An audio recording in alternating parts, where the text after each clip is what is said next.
Hollywood has a graveyard. It's full of anime adaptations that promised everything and delivered nothing. Dragon Ball, Death Note, Cowboy Bebop, gone before they even had a chance to breathe. For over a decade, everyone assumed Naruto was walking straight into that same grave. 10 years, 3 directors, zero footage. But something changed this year. Lionsgate didn't just find a director for Naruto. They pulled the guy currently directing one of the biggest Spider Man movies of the decade and put him in charge of the Hidden Leaf Village today. I'm making the case that this isn't just a good hire. This might be the single smartest decision Lionsgate has made in this project's entire 10-year history. And to understand why, we need to go back. Before Shang-Chi, before Marvel, to the movie that actually explains everything about how this man thinks about storytelling. Chapter 1.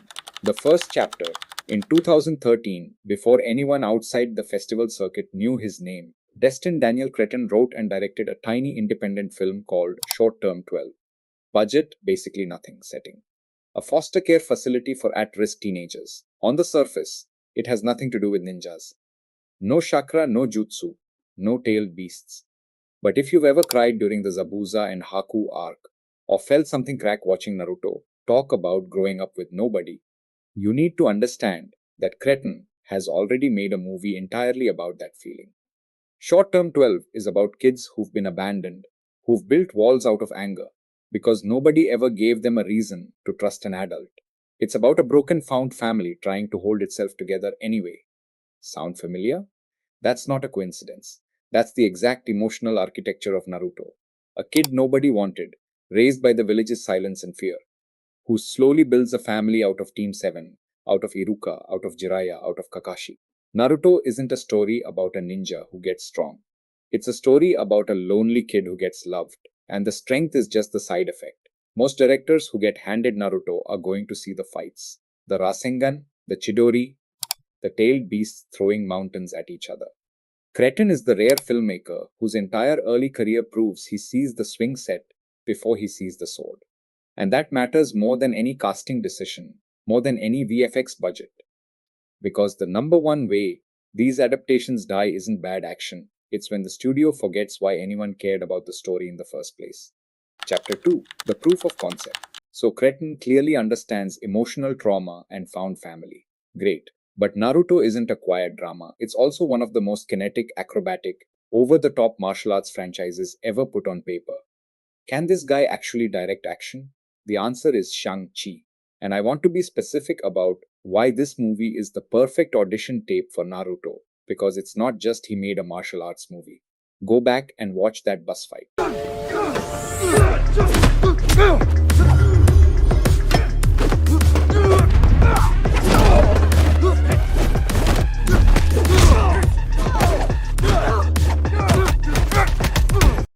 It's not just punches and kicks for spectacle. Every exchange is choreographed like a conversation. You can feel Shang-Chi's discipline against a stranger's chaos. That's exactly the kind of visual storytelling Naruto's fights are built on. Think about Naruto versus Sasuke at the Valley of the End. That fight isn't just two ninjas swinging elemental jutsu at each other. It's a decade of friendship and betrayal being spoken through fists. And then there's the other half of Shang-Chi, the part fans talk about just as much as the fight scenes. The father.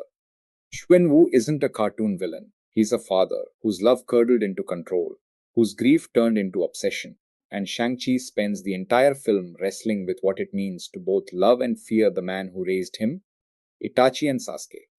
Naruto and Minato, a father he never even got to meet, Orochimaru and every kid he's ever experimented on. Pain and the entire Akatsuki's twisted found family logic. This isn't a franchise you can direct if you only understand punches. You need someone who understands legacy, resentment, and love tangled into the same relationship. And Cretton has already proven on a $200 million canvas that he can do exactly that. Shang-Chi wasn't just well reviewed. It proved Cretton could take everything he learned making a tiny film about broken kids in a group home and scale it up to blockbuster size without losing the soul. That's the entire assignment with Naruto. Chapter 3. The Current Proof. Here's the part that actually broke the internet this year. Cretton isn't some journeyman director Lionsgate scraped off a list. Right now, in 2026, He is simultaneously the director of Spider-Man, Brand New Day, one of Marvel's biggest tentpole releases of the decade. Think about what that actually means. Disney and Marvel, arguably the most protective studio in the world when it comes to their crown jewel characters, handed him the keys to Spider-Man. Not a side project, not a streaming special, a mainline tentpole Spider Man film. That's not a coincidence, and it's not just a resume line. It's live, real time proof happening in theaters right now that Cretin can manage a massive ensemble cast, a sprawling franchise mythology, insane studio expectations, and blockbuster scale VFX all at once without the wheels coming off. And here's the detail that actually connects the dots for us. Cretin has been attached to the Naruto project since 2024, but he's been buried under Marvel commitments. First Shang-Chi's Aftermath, then Brand New Day, which is a huge part of why Naruto sat in development purgatory for so long. So when you hear that casting just kicked off this July, that's not random. That's Cretin finishing up his Spider-Man commitments and finally turning his full attention to Konoha. The wait wasn't the studio stalling, it was Lionsgate deliberately keeping their guy on ice until he was free to give Naruto everything. Chapter 4, the latest news. So let's talk about what's actually happening right now, because this is moving faster than it has in a decade. In July 2026, Cretin and Lionsgate officially launched a global casting search for Team 7. Naruto, Sasuke, and Sakura. Not a rumor, not a leak. An official announcement straight from the director and the franchise's own channels. And here's the detail that should get every longtime fan's attention. This is happening with the direct blessing of Masashi Kishimoto himself. The creator, a man who has spent years publicly skeptical that Hollywood could ever get his story right, is not just tolerating this adaptation, he's celebrating it. He's called this moment nothing short of a miracle, and he specifically pointed to Cretin's involvement as the reason he finally believes in this project. Think about what that means for adaptation quality. This isn't a studio grabbing IP and running off to make whatever they want. The original creator is in the room, and by all accounts, genuinely excited about what Cretin is building. That is not something we got with Dragon Ball Evolution. That is not something Death Note had. That's a level of creative alignment this franchise has never had before. As for logistics, reports point to filming beginning in the first half of 2027, with production based in the United Kingdom. The casting call is reportedly looking for actors around 16 to 20 years old to play a slightly older version of Team 7, suggesting this adaptation may lean closer to the Shippuden era rather than opening with 12-year-old Jinin. We don't have a script breakdown yet. We don't have a confirmed release date. But for the first time in 10 years, we have something better than promises. We have visible, active momentum led by a director whose entire career has been building toward exactly this story. Here's the case laid out plainly. A director who made his name on a film about traumatized kids finding a family.